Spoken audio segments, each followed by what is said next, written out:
Deus nos ajude. Pai querido, obrigado, Senhor, por essa noite de sono, sono reparador. Obrigado pelo descanso. Obrigado pelo sábado. E agora, Senhor, nós queremos também agradecer pela presença de cada um que está aqui comigo nesse estudo e aqueles que verão depois, quando esse áudio, vídeo for disponibilizado. Pai querido, esteja com a gente aqui, que o teu Espírito nos use, nos guie, nos direcione.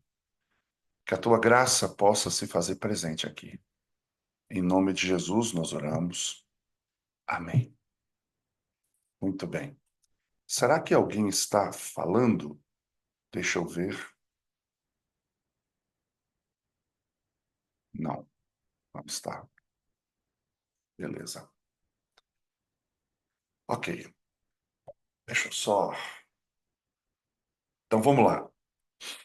Na última aula que nós tivemos, eu estava aqui falando sobre, obviamente, né? Eu estava falando sobre. Está gravando? Deixa eu ver se está gravando antes de mais nada.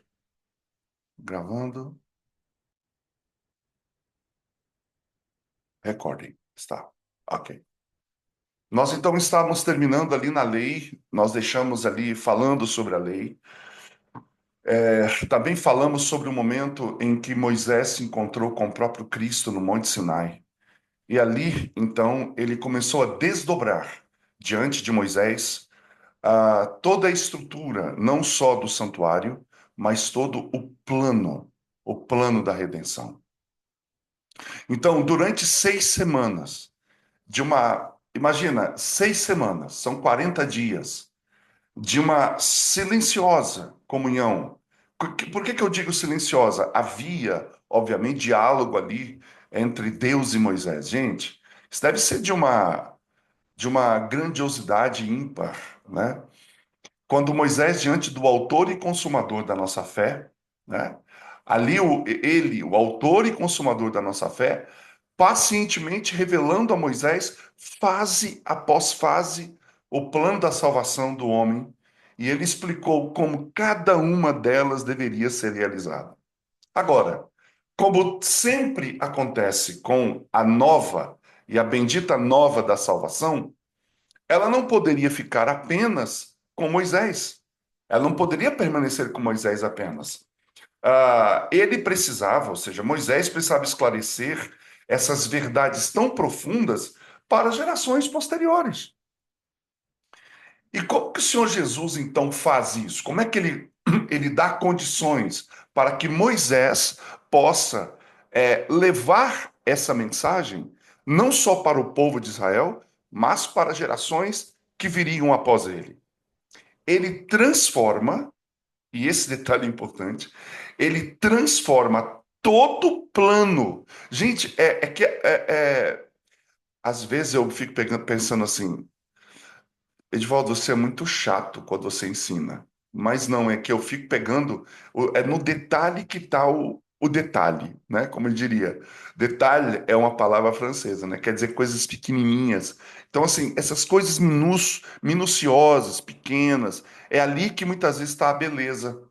Que a gente está sempre querendo enxergar o todo, né? Enxergar o grande. Mas a gente precisa se deter no detalhe.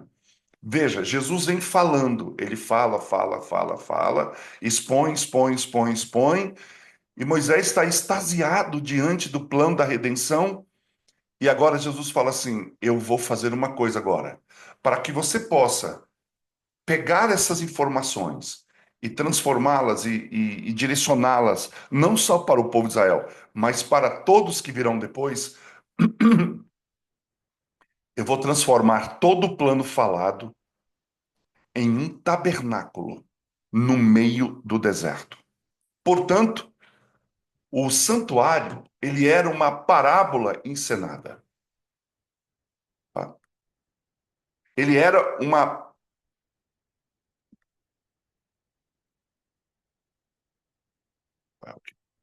Desculpa, desculpa.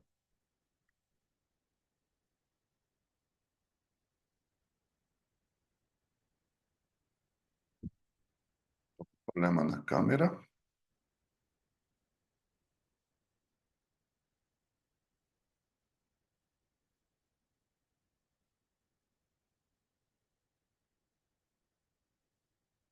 Minha câmera deu problema. Eu não acredito nisso.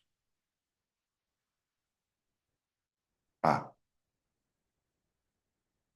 desculpa, gente. A minha câmera deu um pequeno probleminha, mas já voltei aqui. Quem está fazendo ao vivo faz assim, né? Então, o santuário era uma pequena parábola ensinada. Jesus, então, ele sempre ensinou por parábolas. Apesar, então, de ser uma parábola, vamos dizer assim, né? Uma parábola muda.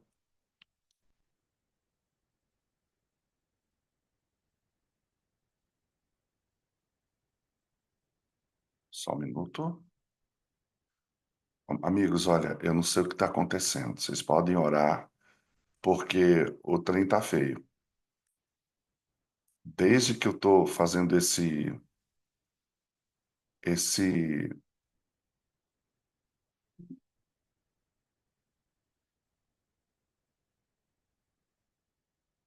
estudo, eu tenho tido problemas de toda a ordem, que vocês podem imaginar.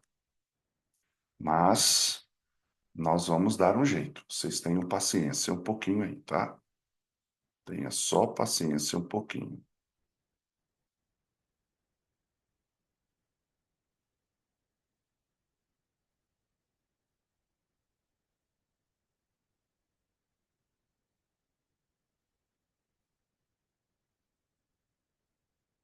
Ok? Então, como eu estava dizendo, essas verdades elas não poderiam permanecer apenas com Moisés. Ele precisava esclarecer essas verdades para essas gerações posteriores. E aí, como Jesus faz isso? Ele transforma o plano falado a Moisés em um tabernáculo colocado no meio do deserto. Como eu disse, o santuário ele era uma parábola ensinada. Ela era muda, ela não falava, mas que falava e queria falar através dos símbolos. Agora, entende agora por que Jesus falava por parábolas? E por que uma grande parte dos líderes religiosos não entenderam? Aliás, a profecia dizia que ele viria falando em parábolas. Jesus passou mais de 1000 anos, né, falando por eles, com eles, pelas parábolas do santuário, até que ele vem em pessoa, falando por parábola, ou seja, a mesma linguagem que ele usara por tanto tempo. E nem assim eles compreenderam Jesus. Agora, como é que a gente compreende uma parábola? Se eu conto uma parábola aqui para vocês, uma parábola ela retrata uma verdade, mas ela não expõe a verdade de uma maneira clara. Ela fala em forma de símbolo, em forma de sinais, em forma de uma analogia. Então, para compreender uma parábola, você precisa de intuição, você precisa de imaginação. Mentes concretas que mantêm suas mentes em coisas visíveis e palpáveis, elas não podem compreender as verdades que transcendem o material. Na conversa com Moisés, Jesus propôs uma estrutura de tabernáculo que deveria ficar em isolamento sereno no coração do acampamento de Israel. Ou seja, o tabernáculo fica no centro e todo o acampamento fica em volta do tabernáculo. Por meio de sua corte fechada, imóveis simbólicos, sacrifícios envolvidos, festivais que eram abrangentes, Cristo fornecia ali no monte os veículos para a revelação de verdades que de outra maneira não poderiam absolutamente ser compreendidas. De todo o simbolismo do santuário, o clímax, se a gente pensar em todo o simbolismo que nós vamos ver nas aulas seguintes, o clímax de seu desdobramento, qual era? Se a gente pensar assim, tá bom, tem tanta coisa para ser vista, mas qual é o clímax da revelação? Era a intercessão comovente e todo suficiente do sumo sacerdote que pessoalmente iria representar a mediação e o ministério do Salvador. Quem percebeu isso? Sabe quem percebeu isso? Davi. Ele percebeu isso ao escrever o Salmo 29. No Salmo 29, 9, ele vai dizer que a voz do Senhor faz parir as servas e descobre as florestas. E no seu templo, cada um fala de sua glória. Paulo, por sua vez, ele concorda com esse pensamento quando ele escreve em Hebreus 8, 1 e 2. Ora, a suma do que temos dito é que temos um sumo sacerdote tal que está sentado nos céus, à destra do trono da majestade, ministro do santuário e do verdadeiro tabernáculo, o qual o Senhor fundou e não o homem. Cada faceta do santuário, ela foi projetada para glorificar a Deus e manter diante do povo a esperança de que um dia Cristo estaria em seu tabernáculo celestial como seu advogado suplicante e juiz decisivo. E já que eu estou falando nisso, eu quero colocar aqui uma questão bem pessoal. Às vezes as pessoas perguntam assim: quando você acha que Jesus vai voltar? Primeiro que eu não sou Deus, né? Quem, quem sabe o dia e a hora é o Pai. A gente não sabe o dia e a hora. Mas eu tenho para mim que a gente pode espernear, falar que é aqui, que é ali, que é isso, que agora, né? Tem aí o Paparamericano. Já viu essa musiquinha? O Paparamericano. Então você tem um Paparamericano e aí o pessoal fala assim: ué, mas tem um Papa americano que junto com a América. Eu falo: olha, a volta de Jesus virá. E nós veremos sinais breves de sua volta claros quando o juízo dos mortos terminar no céu. Ponto. Ponto. O dia que os juízos dos mortos terminar no céu e começar o juízo dos vivos, então sim, nós veremos os últimos eventos da terra e caminharemos para o fim. Se enquanto o juízo não terminar lá, a gente pode especular, falar o que quiser aqui, mas o que conta é o juízo. É o juízo que está acontecendo. Deus não vai atrasar nada, em absolutamente nada, o dia da sua vinda, a não ser o dia que ele terminar o juízo dos mortos. E aí começará o juízo dos vivos, e aí será muito rápido. Os últimos eventos serão rápidos, não é?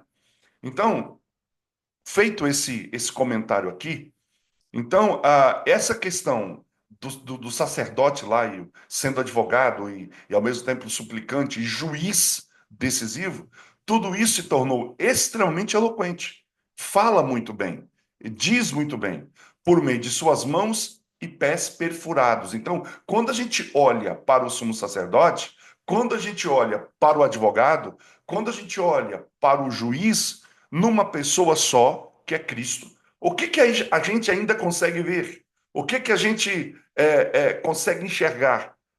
Suas mãos, seus pés, perfurados por pregos e onipotentes por meio do seu sangue vivo, que liberta toda a alma penitente da escravidão satânica e da morte eterna.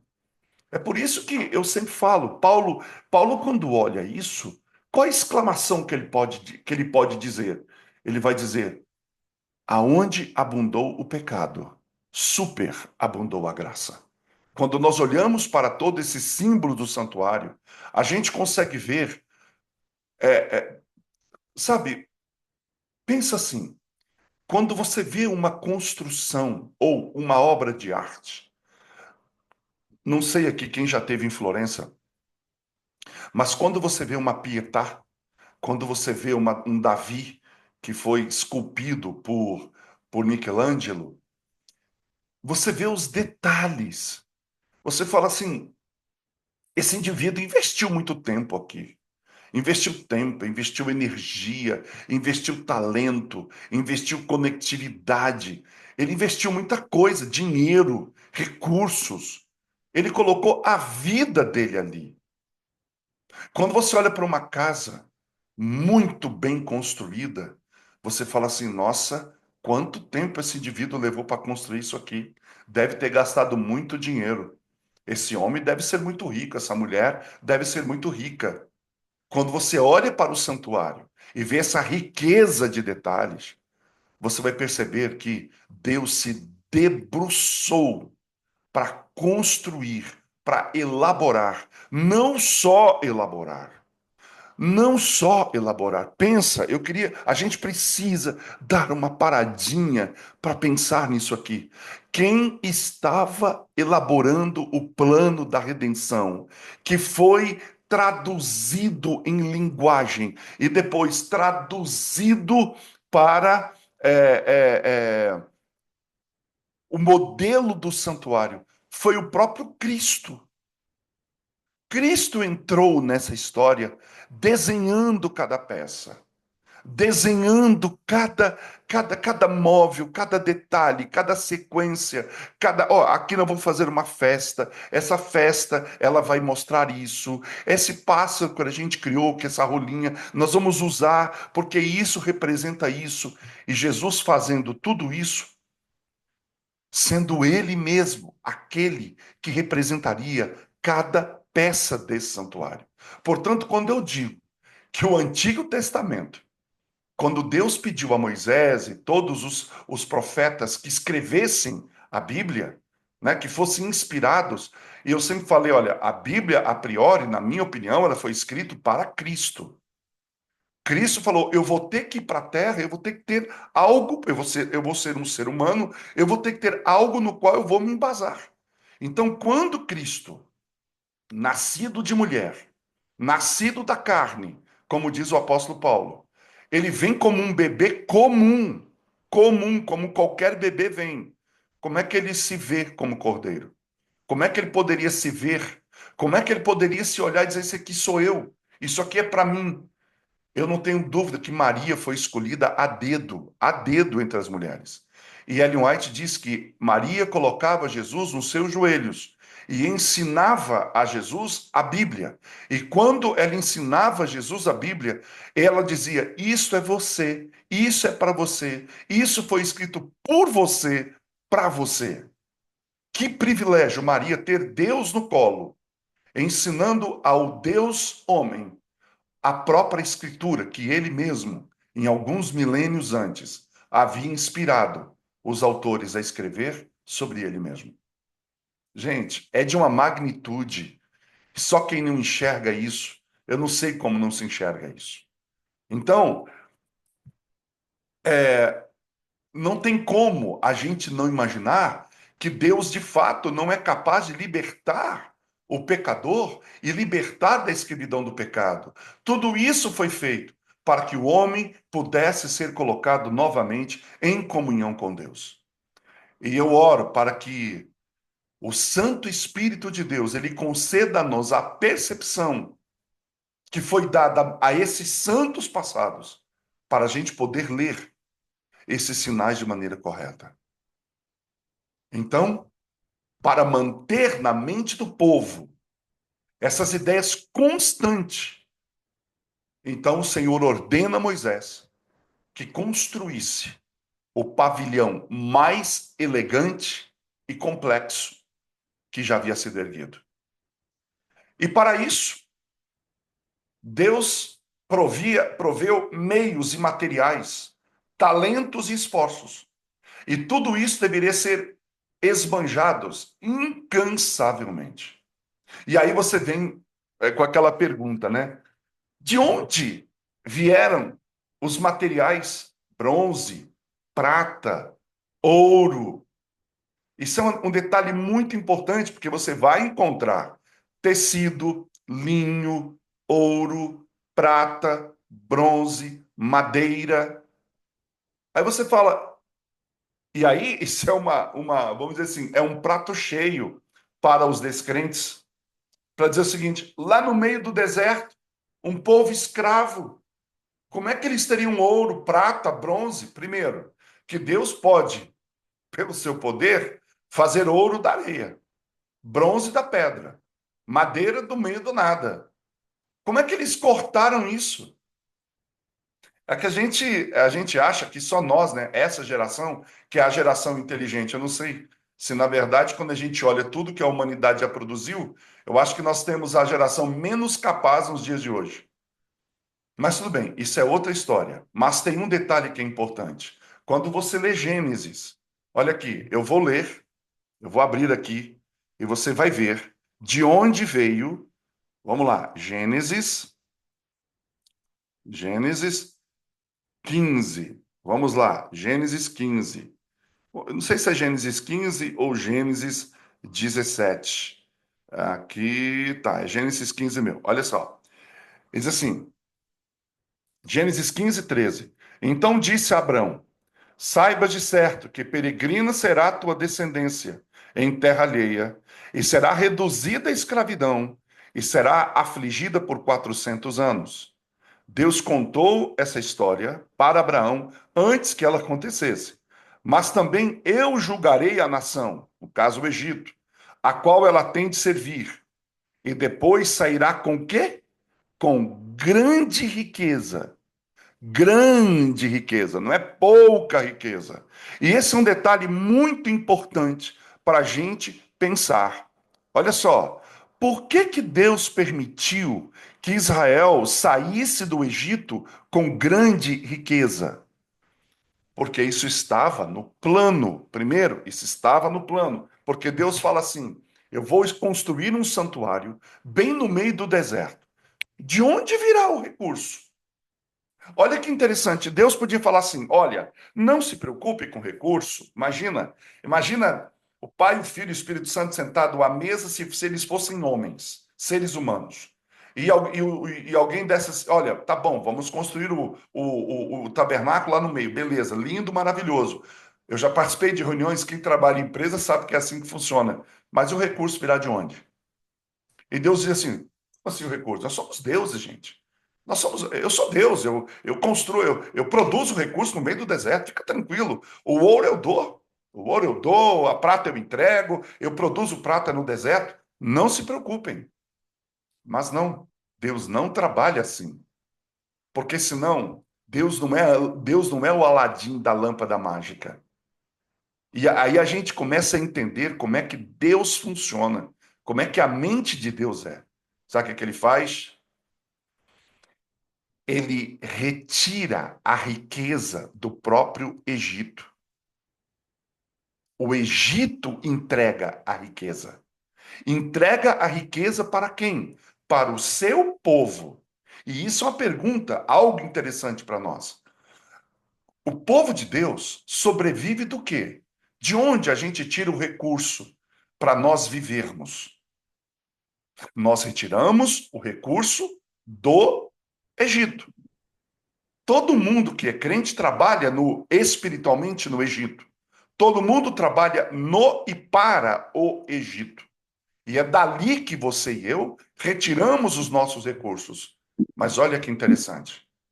Deus entregou o recurso para Israel, mas não era apenas e somente para eles serem ricos, mas era para que, tendo ele os recursos, eles pudessem generosamente entregar esses recursos para que o templo fosse construído. Então Deus nunca dá riqueza para que você seja esbanje essa riqueza, para que você ponha no Instagram o quanto você tem riqueza, ou que você desfile a sua riqueza. Ele te dá riqueza para que você construa o reino de Deus. É assim que funciona. Então, quando a gente olha para tudo aquilo que foi usado, e não foi pouca coisa, só, pra vocês terem uma ideia, só no candelabro foram 30 quilos de ouro. Só no candelabro. Imagina as outras peças. As folhas de ouro que foram no tabernáculo inteiro. Essa gente saiu, eu posso dizer, que essa gente deve ter saído com tonelada de ouro de lá. Ah, e como se puxava isso? Carros de bois, eles saíram com animais, com bois, é muita riqueza. Eles saíram milionários, afinal de contas, eles moraram naquela terra 400 anos, 200 dela escravos. E agora o Egito pagou o salário de 200 anos de escravidão para 2 milhões de pessoas. Para pensar. Uma pessoa que trabalhasse, que ninguém conseguiria trabalhar isso, que morreria antes. Mas já pensou? Alguém que trabalhasse 200 anos aqui no Brasil sem receber um centavo. Quanto você acha que ele receberia no final de 200 anos, segundo as leis trabalhistas do nosso país hoje? Você já conseguiu imaginar? Seria na casa dos bilhões ou milhões. Agora imagina cada um recebendo esse valor. Foi muita, muita, muita riqueza. E é com essa riqueza, e com os talentos, e com os esforços, que Deus, então, ele garantiria a perfeita coordenação de todas as suas partes elaboradas, dando Deus os planos precisos, desenhando cada detalhe desse projeto, para fazer, então, o que Moisés vai chamar de a tenda da reunião. Isso está em Êxodo 25, 40. Nesse projeto, ele inclui descrições detalhadas do tipo de tecido, o imobiliário, uma lista abrangente de materiais. E essa informação Moisés deveria compartilhar com os artesãos, que, por sua vez, eles seriam dotados de habilidades especiais para o Espírito Santo, pelo Espírito Santo, perdão, para o trabalho real. Então, para inspirar Moisés em uma ação imediata, porque Deus, quando dá um plano, ele dá o plano e fala, vamos executar. Então, para inspirar Moisés a uma ação imediata e entusiasmada, esse arquiteto celestial, ele mostra a Moisés, gente, deve ser lindo isso aqui, ele mostra a Moisés um modelo em miniatura do tabernáculo original, que o próprio Deus havia armado no céu. Ele diz, Moisés, replica o mais próximo possível, utilizando os materiais terrestres e habilidades humanas. Então, Deus exigiu que Moisés registrasse suas medidas, fizessem anotações do que havia observado e ouvido, e escrevesse do livro de instruções para o trabalhador. Então, olha só que interessante. Moisés não só desenha o que ele viu, ele faz o rascunho, o desenho. Deus entrega para ele o modelo em miniatura. Moisés desenha esse modelo em miniatura e escreve os detalhes de como cada detalhe desse santuário, que é o que nós vamos estudar, cada detalhe, né? Cada detalhe de como esse santuário deveria ser construído.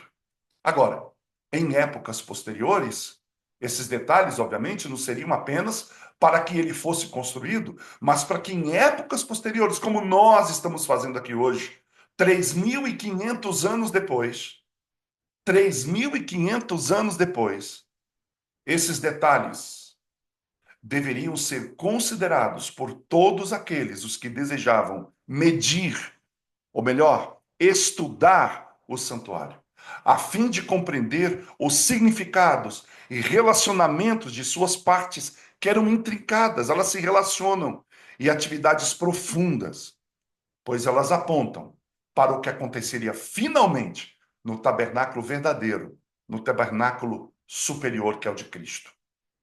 Então, gente, eu sempre coloco isso aqui para vocês. Aliás, eu coloquei no estudo anterior. Eu já ouvi muito dizer assim: medir o santuário é julgamento. Pode até ser, mas a Bíblia está clara dizendo que medir equivale a estudar. E o povo de 1844, eles mediriam o santuário estudando sobre o santuário. E é o que nós estamos fazendo hoje. Nós estamos medindo o santuário. Nós vamos medir, né, o santuário quando nós começarmos a estudar as peças, cada detalhe desse santuário. Então, nós, os cristãos do século XX, nunca devemos esquecer quem foi que fez os preparativos, que planejou para que nós tivéssemos acesso a essas informações, que foi o próprio Senhor Jesus. Então, durante as suas jornadas, esse tabernáculo, ele, aonde quer que eles estivessem localizados, o tabernáculo estava no centro. Então, os recintos do tabernáculo deveriam ser mantidos separados de todas as atividades seculares. o arranjo do tabernáculo, ele exigia que os recintos sagrados concêntricos o cercassem. Por exemplo, se você pega o santuário e coloca ele no meio do deserto, e ao redor o povo de Israel, é muito importante que a gente imagine o seguinte: o que estava em volta do santuário? Está aqui, o santuário está no centro. O que ficava em volta? O que ficava em volta era os líderes de Israel deveriam formar o perímetro de um grande espaço aberto, na qual nenhuma atividade secular poderia ser realizada. Então você tem o santuário no centro, e aí tem um perímetro em volta que ninguém morava ali. Ninguém armaria uma tenda ali. Qual era o limite? Quem determinava o limite entre o santuário e o povo era a tenda dos líderes. Então, a tenda de Moisés, a tenda de Arão, daqui para trás, daqui para frente, próximo ao santuário, ninguém poderia estar com tenda alguma. Então, dentro dessa praça, né, dentro dessa praça grande, uma área muito menor foi designada. Então, Moisés e Arão determinava o limite, aí sobrava uma quadra enorme. E dentro dessa quadra enorme tinha um pátio. E dentro desse pátio estava o tabernáculo. Então, esse plano enfatizava que tudo que eles faziam era para resolver em torno do santuário. E a morada de Jeová era o centro do seu governo. Se a gente parar para pensar um pouco, talvez seja isto que acontece, né, com a Cidade Santa. Porque a Cidade Santa é o próprio tabernáculo de Deus. Na Cidade Santa está o trono de Deus, a Shekinah de Deus. Então, nesse lugar que a gente não sabe se é um planeta, que espaço é esse, ou se a Cidade Santa ela está suspensa em algum lugar desse universo, eu imagino que por isso que nenhum homem, nenhum cometa, nenhuma estrela, nenhum sol, por isso que lá não tem sol. Lá não tem sol. Então, ou seja, se ela tivesse sol, pensa bem, se a Cidade Santa tivesse sol, a Cidade Santa seria um planeta, porque o planeta orbita em redor do Sol. Então lá não tem sol. E aqui também não haverá sol, nem lua. Por quê? Porque Deus não orbita em relação a nada. Tudo orbita em redor do trono de Deus. Então, se a gente sabe que as galáxias se movem, a gente sabe que os sóis também têm órbita, a gente sabe que os planetas têm órbita. Então, eu entendo que o processo do trono de Deus, seja o local do trono de Deus, não tem nada absolutamente perto. Nada perto. É como o santuário, que tem um espaço que ninguém chega perto. E a partir dali, tudo acontece. Então, pensemos nós que no futuro, quando essa terra for restaurada, essa terra não vai poder girar em torno do sol. Entenderam? Porque aqui não poderá ter sol quando a cidade santa for estabelecida nessa terra. Por quê? Porque Deus é o centro. E olha que lindo. Eu acredito que a cidade santa vai estar no centro dessa terra. Nós estaremos no centro do universo. E nós moraremos ao redor do grande acampamento ao redor da cidade santa. E nós iremos de um pôr do sol a outro, e de um sábado a outro, de uma lua nova a outra. Uma lua nova aqui é uma expressão, porque eu não acredito que vai ter lua mais, porque nós não vamos precisar. A glória de Deus vai iluminar esse planeta. Esse planeta onde um tabernáculo foi erguido. Esse planeta onde Cristo morreu e deu sua vida por nós. Esse planeta aonde nós passamos uma história de pecado terrível, mas nós vimos e contemplamos a glória do seu Filho e a beleza e a magnificência de sua graça. Nesse planeta, nós iremos ser chamados de irmãos do Rei. Então, o plano da redenção, aquilo que nunca subiu no coração do homem, nunca passou pelos nossos ouvidos ou olhos, é aquilo que Deus tem preparado para aqueles que o amam, que é o plano completo da história da redenção. A pergunta é: qual era a distância que deveria haver entre a tenda de Moisés e Arão e o centro e aonde estava o tabernáculo? A distância era de 2.000 côvados. 2.000 côvados. Um côvado é mais ou menos cerca de 1 quilômetro. Então, como as tendas mais próximas foram armadas a 2.000 côvados do oráculo, o resultado foi um quadrado de 4.000 côvados de lado. Então, com o santuário no templo, o povo estava longe do tabernáculo para não morrer. Quem se aproximasse iria morrer. Então, Deus ensinou o que com isso para nós? Que, embora ele desejasse estar o mais perto possível de seus filhos, ele só poderia chegar tão perto quanto sua divina majestade e sua frágil natureza pecaminosa permitissem. Seu desígnio mantinha diante deles que, embora ele buscasse intimidade com a humanidade, ele ainda era o Deus eterno e todo-poderoso. Que coisa interessante para a gente pensar aqui a respeito dos nossos cultos nas igrejas hoje, que hoje vai acontecer. E aí a gente, né, chega no templo, às vezes falando de tanta trivialidade, chega no templo olhando o Instagram, olhando o Facebook, olhando o celular. Chega no templo, às vezes o estilo de adoração está muito mais para agradar mentes e corações não convertidas do que exatamente adorar a Deus. Eu sou um crítico feroz desse negócio. E eu falo isso com muita dor no coração. Às vezes eu vou em algumas igrejas por aí que, sinceramente, as músicas que são tocadas lá dentro parece que eu estou num show de rock. Eu não sei qual que é a diferença. O povo até dança quando canta. Dança, e é um show de rock, cara. É um som estridente, é um ritmo dançante. E eu fico pensando, meu Senhor, vamos olhar para o santuário. Vamos olhar para o santuário. Aí você olha a letra da música. Pega os salmos. Se tiver alguém aqui que é líder de igreja, para pensar um pouco nisso, gente. O que vocês estão fazendo? O que vocês estão permitindo? Olha as letras que muitas vezes são cantadas. Os salmos, eles exaltam a majestade, a glória, o poder de Deus o tempo todo. O tempo todo. E muitas vezes as nossas letras, elas estão se tornando tão humanistas, tão humanistas, tão centrada no homem, para mim, Deus faz isso para mim, não sei o que mais para mim, só para mim. E para Deus é o quê?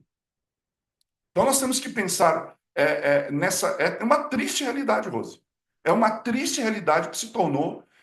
E se falar então do mundo pentecostal evangélico, aí nós vamos não sei para onde. Né? É show de rock, é pula no palco e grita e sapateia. Ou seja, para quem conhece um pouco da mente humana, e eu estudo isso um pouco, isso é entorpecimento emocional. Não tem nada de espiritualidade ali. Né? A pessoa vai para um culto hoje, o que ele menos escuta é palavra. O que menos escuta, o que menos ele come é o pão. Né? Se você parar para pensar, lembre disso. Música não é adoração. Música é louvor. Coloca isso. O que tem muito hoje na igreja é louvor. Quase nada de adoração.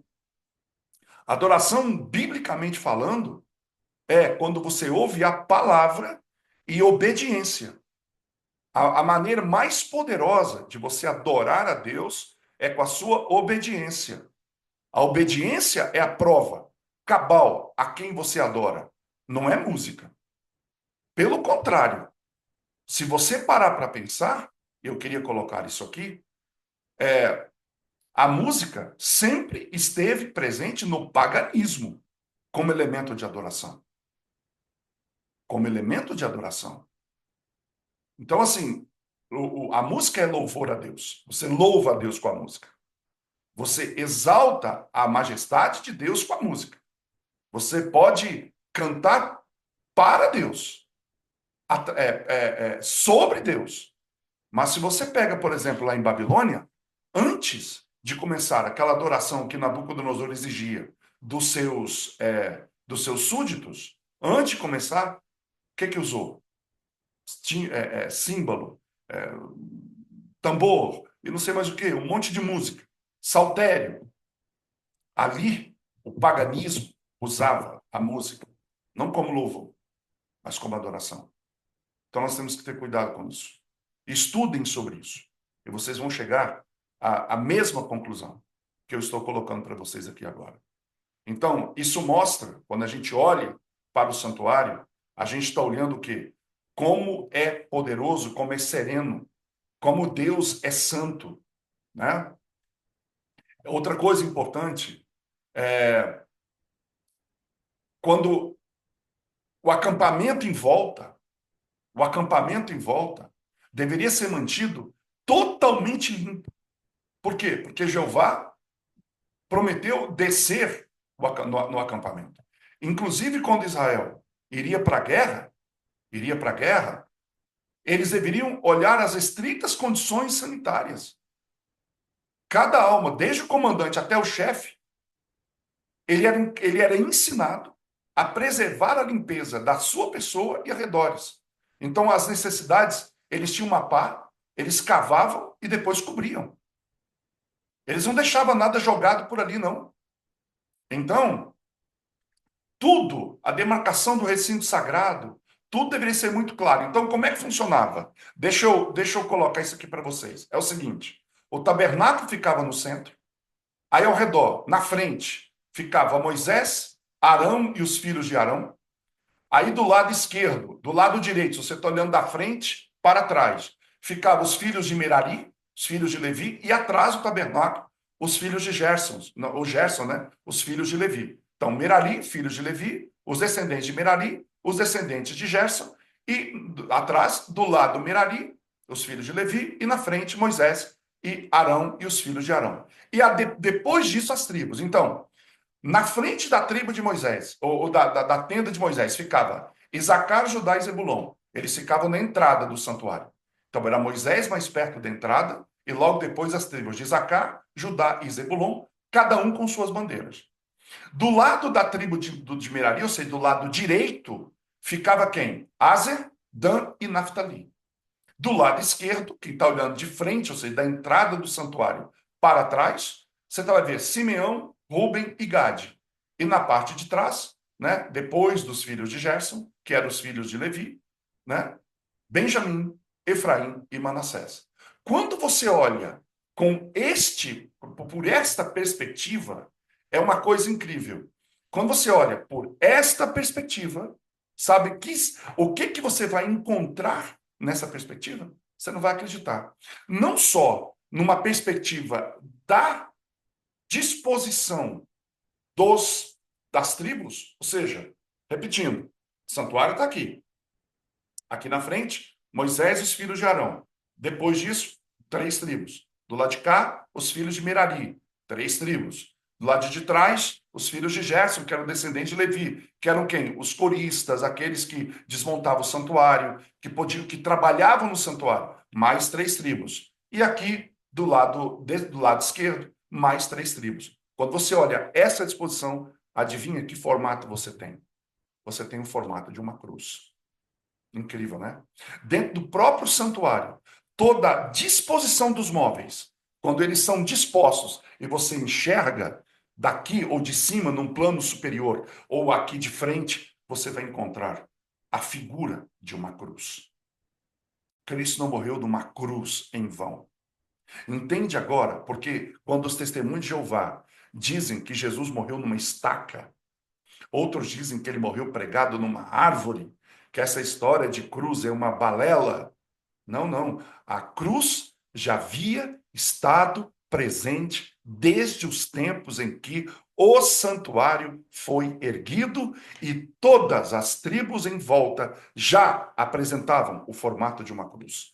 Os símbolos representavam o formato de uma cruz. É por isso que quando Cristo é cravado naquela cruz, ele está sendo cravado em toda a estrutura do santuário.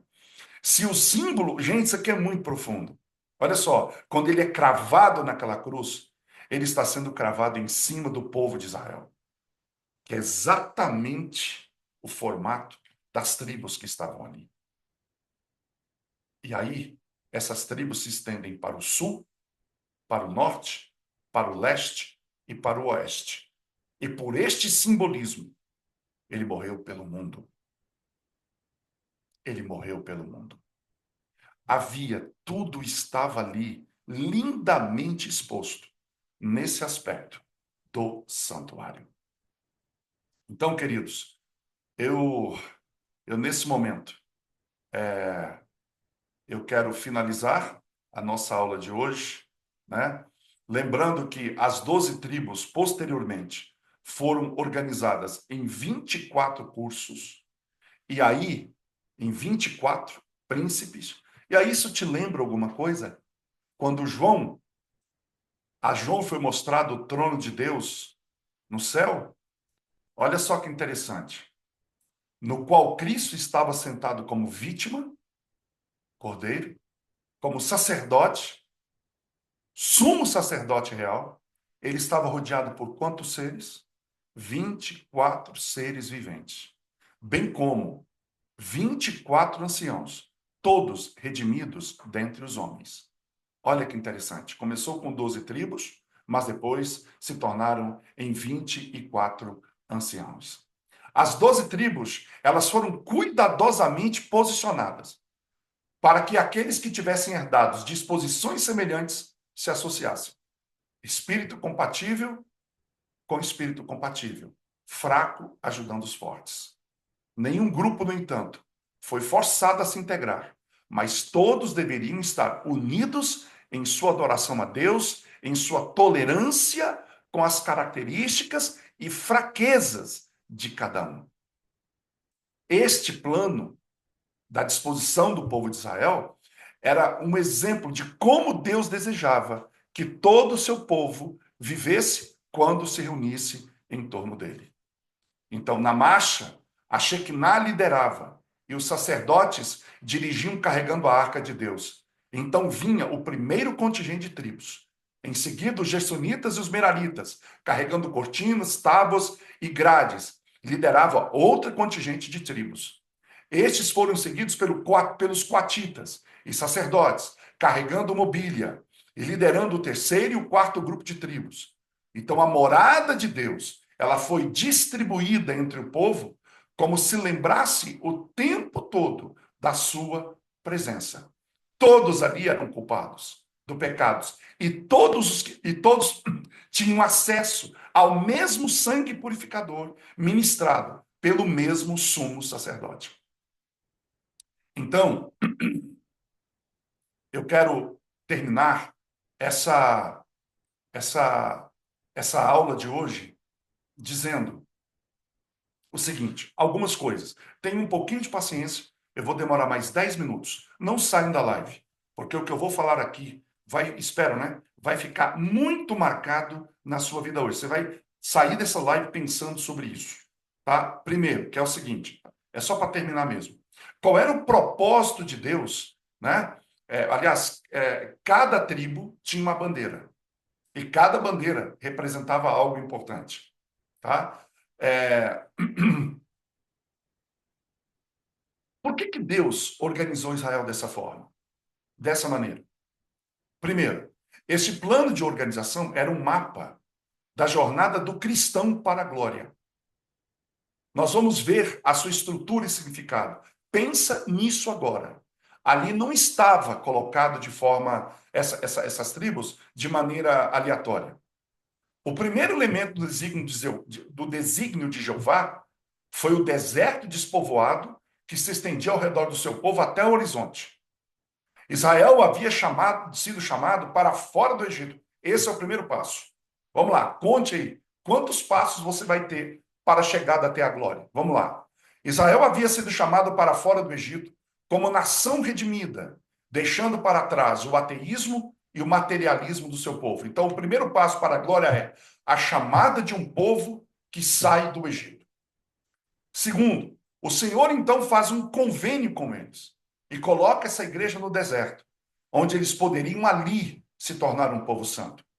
Eles deveriam viver no campo, longe das seduções, conflitos e tentações que ameaçavam a associação com o mundo do pecado. Ou seja, a segunda coisa é Deus tira do Egito e coloca o seu povo no deserto. Aliás, a Bíblia diz, né? No deserto preparai um caminho para o Senhor. Então, nesse ambiente rural, Israel foi cuidadosamente organizado, de modo que a multidão mista, aquela mistura de egípcio que casou com israelita, ficava na periferia. Ou seja, essa é a segunda separação. Então, olha só que interessante. Israel sai do Egito, ele é batizado no Mar Vermelho, simbolicamente. Ele vai para o deserto para se purificar, se separar ainda mais. Então, olha só, já temos 4 passos. Primeiro, ele sai do Egito, depois ele é batizado, depois ele vai para o deserto, depois o grupo misto ficava fora, só depois de 3 gerações é que os descendentes desse grupo misto poderiam entrar no santuário para evitar o contato com a idolatria. Aliás, o bezerro de ouro que foi levantado no deserto foi fruto da influência desse povo misto, dessa mistura que ainda havia entre Israel e o povo do Egito. A verdade é que muita gente sai do Egito, mas o Egito não sai dele. E são esses que terão que ser sacudidos e peneirados na sacudidura. Aquele que não deixar, não permitir que o Senhor retire o Egito dele, ele não suportará a sacudidura. Não suportará. Então, Deus colocou então esse povo ali em contato uns com os outros, para meditação, para oração. Então, aí, quinto ponto, Deus colocou ministros. Sexto ponto, ele coloca o quê? Todo o processo de sacrifício até chegar onde? Na Shekinah. Quando você olha todos esses passos, é o mesmos passos que nós temos que dar para a glória. Saída do Egito, o batismo, a ida para o deserto, a separação, a tirada do Egito de dentro de si, né?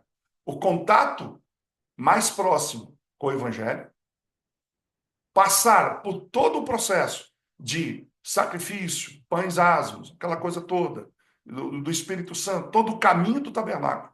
Nós temos que fazer, que é o sexto ponto, até chegar onde? Na glorificação.